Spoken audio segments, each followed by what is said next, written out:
మీ business ఏదైనా మీ ఊర్లో promotion చేయాలంటే అది సుమన్ టీవీతోనే సాధ్యం. ఇప్పుడే సంప్రదించండి. చంద్రబాబు నాయుడు గారికి సరైనటువంటి అవకాశం ఇప్పుడు వచ్చింది. ఆంధ్రప్రదేశ్ ప్రయోజనాల కోసం ఢిల్లీలో నిజంగా చక్రం తిప్పగలిగినటువంటి అవకాశం వచ్చింది. దీన్ని సరిగ్గా ఎందుకంటే ఈయన నితీష్ కుమార్ వీళ్ళిద్దరి మీదనే ఆధారపడి ఉంది ప్రభుత్వం. కేంద్రంలో ఈ పరిస్థితులు వస్తాయని ఎవరు ఊహించలేదు. ఎందుకంటే మోడీ గారు అబ్ కీ బార్ 400 పార్ అన్నాడు, పని జరగలేదు. చివరికి ఆంధ్రప్రదేశ్లో వచ్చినటువంటి రిజల్ట్స్ మీదే ప్రధానంగా ఆధారపడి మోడీ గారు అక్కడ ప్రధానమంత్రి అయ్యే అవకాశం వచ్చింది. అందుకే ఆయన పార్లమెంట్లో మాట్లాడుతూ పక్కనే పవన్ కళ్యాణ్ని చూపించి ఏ పవన్ నహి ఆంధీ హై అన్నాడు. అంటే పవన్ అంటే గాలి, ఇది మామూలు గాలి కాదు, ఇది పెను తుఫాను. ఆంధీ అంటే తుఫాన్ కన్నా పెద్దది. ఉప్పెన్లు, మన దివిసీమ ఉప్పెన అలాంటిదన్నమాట. నిన్న కూడా పదవి స్వీకారం వచ్చినప్పుడు చిరంజీవిని పవన్ కళ్యాణ్ని కావలించుకుని ఫోటోలు అవి దిగాడు. కారణం ఏంటంటే పవన్ కళ్యాణ్ గారు చాలాసార్లు చెప్పారనుకోండి, ఆయన వెళ్ళి తాపత్రయపడకపోతే ఈ ఎలియన్స్ కుదిరేది కాదు. ఈ ఎలియన్స్ కుదరకపోయినా ఇక్కడ చంద్రబాబు నాయుడు పవన్ కళ్యాణ్కి వచ్చిన నష్టం ఏం లేదు. ఏమో ఇంకా బీజేపీతో లేకపోతే ఇంకా 1-2 సీట్లు పెరుగునేమో కూడా. మోడీకి మాత్రం ఈ ఎలియన్స్ లేకపోతే ఏమోనో రిజల్ట్ వచ్చాక తెలిసింది. 293లో 21 తీసేస్తే ఒక్క సీట్ ఎక్స్ట్రాలో ఉంటాడు. 1-2 వచ్చిన వాళ్ళు దాదాపుగా 30 మంది దాటున్నారు. అసలు మోడీ గారు ప్రధానమంత్రి అయ్యేవాడా లేదా అని కూడా అనుమానం వస్తుంది. ఇక్కడ 3 పార్టీలు కలిసి పోటీ చేశాయి కాబట్టి మోడీ గారికి స్మూత్గా మళ్ళీ ప్రధానిగా పదవి స్వీకారం చేసే అవకాశం వచ్చింది. అందుకే ఆయన అక్కడ పార్లమెంట్లోనూ ఏ ఆంధీ హై అని చెప్పి పవన్ కళ్యాణ్ చెప్పాడు. ఇక్కడ కూడా వచ్చి వేరే ఫోటో సెషన్ చిరంజీవి పవన్ కళ్యాణ్ తోటి ఆయనే ఫోటోలు తీసుకుని, ఎందుకంటే కరెక్ట్గా ఆయనకి తెలిసింది ఆ రోజున కనుక పవన్ కళ్యాణ్ కాళ్ళ పడ్డాడో కాలర్ పట్టుకున్నాడో ఏం చేశాడో కానీ పవన్ కళ్యాణ్ మాటను అంగీకరించబోయినట్టయితే ఇవాళ నా పరిస్థితి ఇది కాదురా బాబు అన్న సంగతి మోడీ గారికి తెలిసింది. అలాగే పవన్ కళ్యాణ్ కూడా ఎన్నోసార్లు మనకి ఇక్కడ ఆంధ్రప్రదేశ్ మీటింగ్లో చెప్పాడు ఆయన, ఈ ఏలియన్స్ అవడానికి నేను ఎన్ని పాటలు పడవలసి వచ్చిందో, ఎన్ని మాటలు పడవలసి వచ్చిందో అని. మొత్తానికి సక్సెస్ఫుల్గా ఇవాళ ఉన్న సినేరియోలో ఆంధ్రప్రదేశ్కి రావాల్సినవి ఏవైతే ఉన్నాయో ఆ రావాల్సినవన్నీ కూడా తీసుకోవడానికి ఇంతకుముందు మనకు డినై చేసింది. అన్నిట్లోకి చాలా దారుణంగా డినై చేసింది ఏంటంటే, విడిపోయిన వెంటనే చంద్రబాబు నాయుడు గారి ప్రభుత్వం సుమారు 30,000 కోట్ల రూపాయలు రెవెన్యూ డెఫిసిట్ మాకు వస్తుంది, అది ఇందులో కూడా పెట్టారు, యాక్ట్లో కూడా పెట్టారు అని చెప్పంటే దాన్ని 3,000కో 4,000కో కుదించేశారు. అది మొన్న జూన్ 2వ తారీఖున కరెక్ట్ ఫిగర్స్ కూడా ఇచ్చాను మీకు. 32,625 కోట్ల 25 లక్షల రూపాయలు ఏపీ గవర్నమెంట్ వారు అడిగితే లెక్కలేసి వాళ్ళు ఇచ్చింది 5,617 కోట్ల 89 లక్షలు ఇచ్చారు. ఇక అక్కడి నుంచి ప్రారంభమై ప్రతి దాంట్లోనూ కూడా పోలవరం మీరే అడిగితే ఇచ్చామని, పోలవరంలోనూ అలాగే 2014 రేట్లు ఇస్తామని, ఎందుకంటే పూర్తి మెజారిటీతో ఉన్నారు వాళ్ళు. ఈవేళ మీరేం చెప్తే జరుగుతుంది, మీరు దాన్ని జాగ్రత్తగా ఆంధ్రప్రదేశ్కి అనుకూలంగా స్పెషల్ కేటగిరీ స్టేటస్ విషయంలో కానీ, పోలవరంలో కానీ, విశాఖ స్టీల్ ప్లాంట్ విషయంలో కానీ, రైల్వే జోన్ విషయంలో కానీ, కడప ఉక్కు factory, Dugarajapatnam port, Kakinada petro complex, ఒక అగ్రికల్చర్ యూనివర్సిటీ, షెడ్యూల్ 9, షెడ్యూల్ 10లోని ఆస్తులు, ఇవన్నీ కూడా మీకు ఆ సమర్థత ఉంది, మీకు ఎందుకంటే ఎక్స్పీరియన్స్ ఉంది, అందరూ తెలుసు. అక్కడ ఈ సమయంలో మీరు రావటం, ఇంత పెద్ద మెజారిటీతో రావటం, దీన్ని ఆంధ్రప్రదేశ్ స్టేట్కి అనుకూలంగా మార్చేటువంటి ప్రయత్నం మీరు చేస్తారనే నమ్మకం ఉంది. చేయడానికి కావాల్సిన శక్తి మీకు కావాలని కోరుకుంటున్నాను. ఆర్ఎస్ఎస్ భగవత్ గారు నిన్న మొన్న చెప్పాడు, ఒక మంచి మాట చెప్పాడు, అహంకారం పనిచేయదు, పబ్లిక్ లైఫ్లో అహంకారం పనిచేయదు అని చెప్పాడు. బహుశా అది మోడీ గారిని ఉద్దేశించి అయి ఉంటుంది. ఆయన 400 పారు ఇవన్నీ కూడా ఎలక్షన్ టైంలో చెప్తాం మనం, మాకు 3 లక్షల మెజార్టీ వస్తుంది, 30 లక్షల మెజార్టీ వస్తుందని. కానీ ఆయన ఒక మాట మాత్రం ఆఖరి ఫేజ్ ఎలక్షన్ జరగాల్సి ఉండగా ఒక మాట చెప్పాడు. అది ఆశ్చర్యం అనమాట. సాక్షాత్తు మనకు అవతార పురుషులు కూడా ఎవరు చెప్పలే ఆ మాట. ఆయన ఏమన్నాడంటే, నేను మామూలుగా అందరూ పుట్టినట్టు తల్లిదండ్రుల కలయిక వల్ల పుట్టినట్టుగా నాకు అనిపించట్లేదు. భగవంతుడు నన్ను వేరే పంపించాడు, ఏదో పని మీద ఇక్కడికి పంపించాడు. అందరినీ భగవంతుడు పని మీదే పంపిస్తాడు. ఆ మాట మనం అనుకోవడం కాదు, ప్రజలు అనాలి ఈయన కారణ జన్ముడండి అని. ఎప్పుడైతే ఆయనే అనుకుంటున్నాడో దానికి ఒక జబ్బు కూడా ఉంది సైకాట్రీలో, మెగలోమానియా అంటారు. అంటే తనని దేవుడి కింద భావించుకునేటువంటి జబ్బు అది.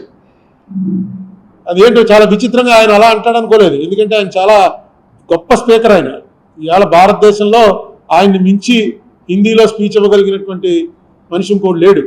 అంత గొప్ప స్పీకర్ ఎందుకు రాంగ్ అంటే బహుశా అది దృష్టిలో పెట్టుకునే భగవద్గారు ఆ మాట అని ఉంటాడు. అహంకారం అనేది తలకెక్కితే చాలా ప్రమాదంలో పడిపోతాం. మోడీ గారు కూడా ఇప్పుడు బాగా కంట్రోల్ అయ్యాడు. ఆయన పొక్కవళికల్లో కానీ ఆయన బిహేవియర్ ఇది కానీ చూస్తున్నట్టయితే చాలా కంట్రోల్ అయ్యాడు. నాకు ఎప్పుడు కూడా బీజేపీ ప్రభుత్వం రావడానికి నేను ఎప్పుడు వ్యతిరేకం కాదు. ప్రతిపక్షం కూడా బలంగా ఉండాలి. ప్రతిపక్షం లేని డెమోక్రసీయే కాదు. ఇప్పుడు ప్రతిపక్షం ఆంధ్రప్రదేశ్లో 11 స్థానాలకు వచ్చేసింది. స్థానాలు 11 వచ్చినా 2019 ఎలక్షన్లో చంద్రబాబు నాయుడు గారికి ఎన్ని ఓట్లు వచ్చాయో అంతకన్నా 1-2 ఓట్లు ఎక్కువ వచ్చాయి జగన్కి. ఇప్పుడు స్థానాలు 11 వచ్చినా ప్రతిపక్ష పాత్ర మీరు నిర్వర్తించడంలో విఫలమైతే మాత్రం ప్రజాస్వామ్యానికి అర్థమే లేదు. మనం 14లో చూసాం. ఏడాదిన్నర ముందో జగన్మోహన్ రెడ్డి బాయ్కాట్ చేసి అసెంబ్లీని బయటకు వచ్చేసాడు. అసెంబ్లీకి వెళ్ళడం మారించారు. అలాగే 19లో చూసాం, చంద్రబాబు నాయుడు గారు బాయ్కాట్ చేసి బయటకు వెళ్ళిపోయారు.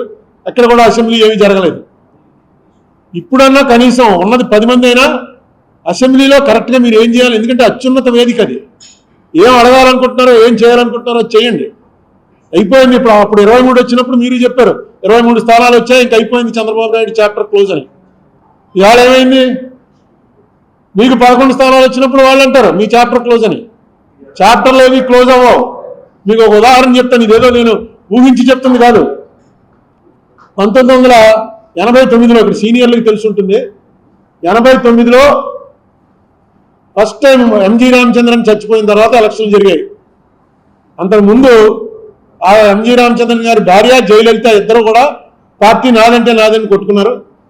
89 ఎలక్షన్లో క్లియర్గా 169 సీట్లు కరుణానిధి గారి పార్టీకి వచ్చాయి. 30 సీట్లు జయలలిత గారి పార్టీకి వచ్చింది. కరుణానిధి గారు సీఎం అయ్యాడు. నెక్స్ట్ 91లో రాజీవ్ గాంధీ గారు చచ్చిపోయిన తర్వాత అనుకుంటాను ఈ ఎల్టీటీఈకి కరుణానిధికి సంబంధాలు ఉన్నాయనే దీంతో కరుణానిధి ప్రభుత్వాన్ని రద్దు చేశారు. రద్దు చేసి మళ్ళీ ఎలక్షన్లు వచ్చాయి. మళ్ళీ ఎలక్షన్లు వస్తే జయలలితకి 225, కరుణానిధికి 7 సీట్లు. ఎక్కడ 169 తక్కువని 7కి పడిపోయాడు. రూలింగ్లోంచి అపోజిషన్లోకి మెజరబుల్ అపోజిషన్. కానీ ఏడుస్తూ ఇంట్లో కూర్చోరా. నడిపాడు 5 ఏళ్ళు ప్రతిపక్ష పాత్ర నడిపాడు 7గురితోటే. నడిపి 96 వచ్చేటప్పటికి కరుణానిధికి 221, జయలలితకి 4 అసెంబ్లీ సీట్లు. లాస్ట్ టైం 7 వచ్చిన వాడేమో 221 పెరిగాడు. 225 వచ్చిన వాళ్ళు 4కు తగ్గారు. 2011లో మళ్ళీ 203. జయలలిత 2 సార్లు నెగ్గింది. 2016లో కూడా నెగ్గింది ఆవిడ చచ్చిపోవడానికి ముందు. అంతకుముందు ఎప్పుడు ఒకసారి అయినా ఒకసారి ఆవిడ అలా వచ్చేది. 2 సార్లు నెగ్గింది. ఈ రాజకీయాల్లో ఎప్పుడు కూడా నిస్సహాయత ఉన్నవాడు రాజకీయాల్లోకి రావటమే అనవసరం. ఉదాహరణ చంద్రబాబు నాయుడే. ఆయన వయసుకి మొన్న వేసంకాలం టీవీలో చూస్తుంటే మనకి చెమటలు పట్టేసే. ఏట్రా బాబు ఇంత ఎండలో అలా పడి మెయిన్ రోడ్డు మీద నిలబడి అలా మాట్లాడుతున్నాడు. చెమటలు కారిపోతుంటే మనకే భరించలేకపోతున్నాం. ఏసీ కూర్చుని ఎలా తిరుగుతున్నాడు అంటే ఆ కసి, ఆ రాజకీయం అనేటువంటి ఆ కసి ఉండాలి. నిస్సత్వం తగ్గిపోవాలి. నిస్సహాయత నాకు ఎవడో లేడురా అన్నది ఉండకూడదు. అలా చేశాడు కాబట్టి ఆయన మళ్ళీ రివర్స్ అయింది. ఇప్పుడు జగన్మోహన్ రెడ్డి కూడా మా వాళ్ళని కొట్టేస్తున్నారు. ఇవన్నీ కూడా మామూలుగా జరుగుతుంటాయి. ఈసారి కొంచెం ఎక్కువ జరుగుతూ ఉండొచ్చు. జగన్మోహన్ రెడ్డి దీనికి మైనస్కి ప్రధానమైనటువంటి కారణం ఏంటంటే ఆయన చేసినటువంటి పనులు కక్షతో చేస్తున్నాడు అని మిడిల్ క్లాస్ జనం నమ్మారు. ఆయన చేస్తున్నటువంటివి రూల్ ప్రకారం చేశాడా, రూల్ ప్రకారం చేయలేదా అన్నది పక్కన పెట్టి, రూల్ ప్రకారం చేసినా రూల్ ప్రకారం కాకపోయినా ఇది కక్షపట్టి చేస్తున్నారా అని ఖచ్చితంగా మెజారిటీ ప్రజలు నమ్మారు. ఇంకా ఏ బడుగు బలహీన వర్గాల వాళ్ళ ఓట్లు మీకు వస్తాయనుకున్నావో ఆ బడుగు బలహీన వర్గాల వాళ్ళంతా కూడా రెక్కాడితే కానీ డొక్కాడని జనం. ఆ జనానికి 50 రూపాయలు లెక్కరు 200 రూపాయలు దాటిపోతే తాకుండా ఉండలేని పరిస్థితి అనేక సంవత్సరాల నుంచి అలవాటు చేస్తాం. సాయంకాలం అయ్యేటప్పటికి ఇంటికి వెళ్ళేటప్పుడు లెక్కర వేసుకుని వెళ్ళడం అలవాటు అయిపోయిన వాళ్ళు ఒక్కసారిగా బడ్జెట్లో మార్పు వచ్చేసింది. మీరు ఇచ్చే 8,000 ఇచ్చారు, ఆటో డ్రైవర్కి ఇచ్చారు, తర్వాత చిన్న చిన్న పనులు చేసుకుంటున్న వాళ్ళకి ఇచ్చారు, 3,000 రూపాయలు పెన్షన్ ఇచ్చారు. ఇవన్నీ కూడా కలిపి కూడా ఆ ఫ్యామిలీ బడ్జెట్లో తేడా వచ్చేసింది ఈ లెక్కర వల్ల. మీకు ఎలక్షన్లు పోవడానికి వాళ్ళకి డైరెక్ట్గా గవర్నమెంట్ తోటి సంబంధాలు ఉండవు. లాస్ట్ టైం కన్నా ఈవేళ బాగున్నావా లేదా, ఎవడు ముఖ్యమంత్రి ఎవడు ప్రధానమంత్రి, మామూలు పని చేసుకునే వాళ్ళకి ఏమి అది ఉండదు. ఉల్లిపాయ రేటు గురించి ఒక గవర్నమెంట్ పడిపోయింది ఢిల్లీలో. నా బహుశా 70 80లోనో ఉల్లిపాయ రూపాయి ఉండేది 5 రూపాయలు అయింది. అంతే, వాళ్ళకి ఉల్లిపాయ నిత్యావసర వస్తువు తక్కువ ప్రభుత్వాన్ని దించేశారు. అలాగే ఇక్కడ సారా అన్నది ఎంత బలంగా పనిచేసిందంటే అది మొట్టమొదట పాపం ఫస్ట్ ఈ విషయం కనిపెట్టినవాడు ఎవడంటే స్టేట్ లెవెల్ లీడర్స్లో మన రాజమండ్రి అయిన సోము వీర్రాజు లిక్కర్ రేట్లు ఎక్కువైపోయి 50 రూపాయలకి ఇస్తాం మేము వస్తే అని అంటే ట్రోలింగ్ చేసి తెగతిట్టేశారు సోము వీర్రాజుని. అదే చంద్రబాబు నాయుడు గారు డైరెక్ట్గా మీటింగ్లోకి వచ్చి చెప్పాడు 50 రూపాయలకే మీకు నాణ్యమైన లిక్కర్ ఇస్తాను మేము వస్తే అని. అది పనిచేసింది. సోము వీర్రాజు ఆ ముందే చెప్పాడు అది, ఎందుకంటే అతనికి ముందే వెలిగింది. ఇది దీనివల్ల చాలా ఫ్యామిలీస్లో చాలా ఇబ్బందులు అయిపోతున్నాయి ఆర్థికంగా. తర్వాత ఇంకా చంద్రబాబు నాయుడు గారు చేయవలసిన 1-2 పనులు ఏంటంటే డీలిమిటేషన్ వస్తుంది. డీలిమిటేషన్ వచ్చి సీట్ల సంఖ్య 700 దాటిపోతుంది. అందుకే పార్లమెంట్ కొత్త బిల్డింగ్ కూడా 700 దాటిన వాళ్ళు 800 మంది పట్టేలా కట్టారు. డీలిమిటేషన్లో మన పాత్ర కరెక్ట్గా, ఎందుకంటే సౌత్ మొత్తం మనకి ఇచ్చేటువంటి డబ్బు బాగా ఇప్పటికే చాలా తక్కువ ఇస్తున్నారు. అది నేను అనేక సార్లు మీకు లెక్కలన్నీ చెప్పాను. మనం ఆంధ్ర నుంచి 100 రూపాయలు వాళ్ళకి ఇస్తుంటే కేంద్రానికి వెళ్తుంటే ఆంధ్ర నుంచి మనకి వెనక్కి వచ్చేది 63 రూపాయలు మాత్రమే వస్తుంది. అదే ఉత్తరప్రదేశ్కి 100 రూపాయలకి 120 రూపాయలు వెళ్తుంది, బీహార్కి 140 రూపాయలు వెళ్తుంది. కారణం ఏంటంటే జనాభా అన్నారు. ఈ జనాభా తగ్గించమని కేంద్ర ప్రభుత్వం వాళ్ళు పెట్టిన అన్ని కూడా మనం ఫాలో అయ్యాం. సౌత్లో జనాభా తగ్గించాం, దానికి పనిష్మెంట్ ఇవ్వకూడదు కదా. జనాభా తగ్గించేందుకు మనకేదో ఇంటెన్సివ్ ఇవ్వాలి. ఇది కాకుండా ఇప్పుడు పనిష్మెంట్ దిశలోకి పోతుంది. ఇక రేపు పార్లమెంట్లో పరిస్థితి ఎలా వస్తుందంటే సౌత్ అంతా కలిపి 200 సీట్లు కూడా ఉన్నాం, వాళ్ళు 600 సీట్లు పెరిగిపోతారు. జనాభా లెక్కన పెరిగిపోతే వచ్చేటువంటి ప్రమాదం, సౌత్కి వచ్చేటువంటి ప్రమాదాన్ని ఎలా నివారించాలి అనే విషయం కూడా సౌత్లో ఇప్పుడు ఉన్నటువంటి లీడర్స్లో చంద్రబాబు నాయుడు గారికి కనెక్షన్లు ఉన్న లీడర్ కాబట్టి, అన్ని పార్టీల్లో కనెక్షన్లు ఉన్నాయి కాబట్టి ఆయన చేసి దాని విషయం కూడా దృష్టి పెట్టాలి.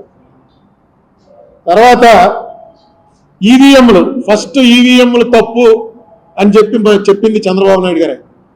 ఆయనతో పాటు ఉండేటువంటి ఆయన పార్టీ లీడర్ ఒక ఆయన హరిప్రసాద్ గారని, ఆయన అయితే అరెస్ట్ కూడా అయ్యాడు. ఆ ఈవీఎంలు చూపించి ఇవి ఎలా పనిచేయవో అన్ని చూపించాడు ఆయన. ఎక్కడ నొక్కితే ఎక్కడికో వెళ్ళిపోవటం, ఇవన్నీ ఎలా ఉంటాయో చూపించాడు. చూపించిన ఆయన వాళ్ళు మీకు ఇప్పటికి కూడా ఈవీఎంల గురించి మొట్టమొదట మాట్లాడింది ఎవరు అని చూస్తే మనం చంద్రబాబు నాయుడు గారే అప్పొచ్చేశాడు. దీని మీద కూడా ఏదైనా చేయండి. ఇవాళ ఎవరో వీడియో పంపారు, 20 లక్షల ఈవీఎంలు అసలు కనపట్టలేదుట. 60 లక్షల ఈవీఎంలకు ఆర్డర్ ఇచ్చారు, ఇంపోర్ట్ చేసుకున్నారు, 40 లక్షలు వాడారు. మిగతా 20 లక్షలు ఎక్కడో ఉండాలి కదా. ఎక్కడున్నాయని రైట్ టు ఇన్ఫర్మేషన్ అడిగితే ఎలక్షన్ కమిషన్ వాళ్ళు మాది 40 లక్షలు ప్రభుత్వం ఇచ్చారు, 40 లక్షలు వాడామంటే మాకు తెలియదు అన్నారు. ప్రభుత్వాన్ని అడిగితే ప్రభుత్వం మాకేం తెలుసు, ఎలక్షన్ కమిషన్ అడగండి అంటుంది. 20 లక్షల ఈవీఎంలు దింపారు, అవి ఏమైపోయాయో తెలియట్లేదని ఈవేళ ఒక పెద్ద లీడర్, ఆయన కమ్యూనిస్ట్ లీడరు, ఆయన పెట్టాడు 20 లక్షలు ఏమైపోయాయి. ఇలాంటి వాటిని అన్నిటి నుంచి కూడా ప్రజల్లో అసలు అనుమానమే రాకూడదు. మనం వేసిన ఓటు కరెక్ట్గా దానికి వెళ్తుందా, ఇది మారిపోతుందా అనేటువంటి అనుమానమే రాకూడదు. చంద్రబాబు నాయుడు గారు ఆ విషయం మీద కూడా ఆయన దృష్టి పెట్టాలి. ఎందుకంటే మంచి అవకాశం వచ్చింది.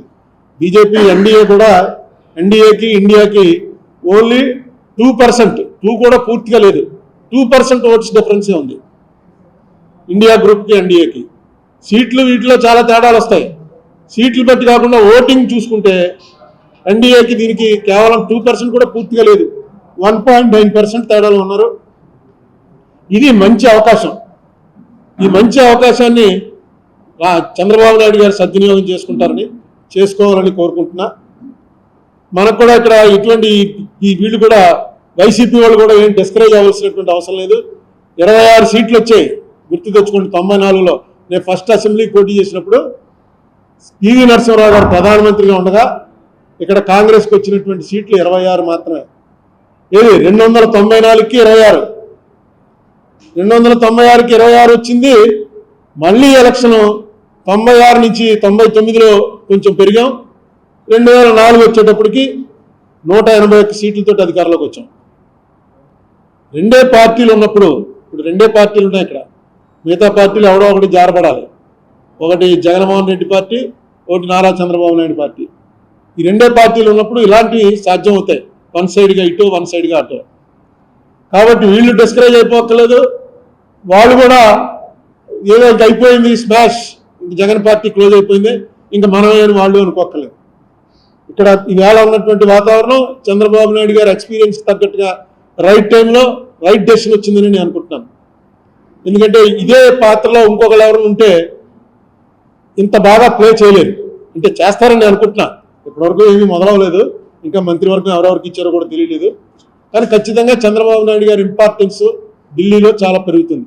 చంద్రబాబు నాయుడు అండ్ నితీష్ కుమార్ వాళ్ళు చెప్పినట్టుగా నడవలసినటువంటి అవసరం బీజేపీ మోడీ గారికి ఉంటుంది.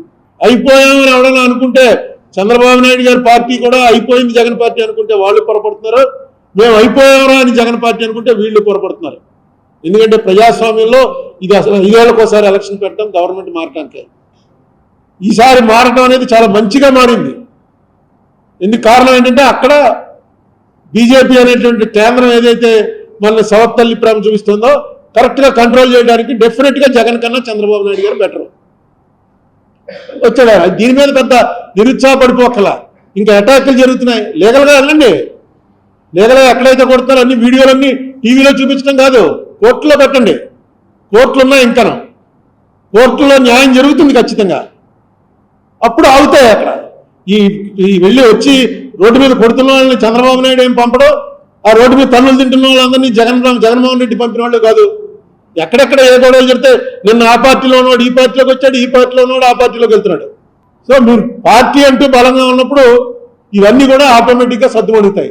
ఎప్పుడైతే పార్టీ బలంగా లేదో అటాక్లు జరుగుతూ ఉంటాయి. ఎందుకంటే ఆ స్థాయికి తీసుకొచ్చేసారు రాజకీయాలు.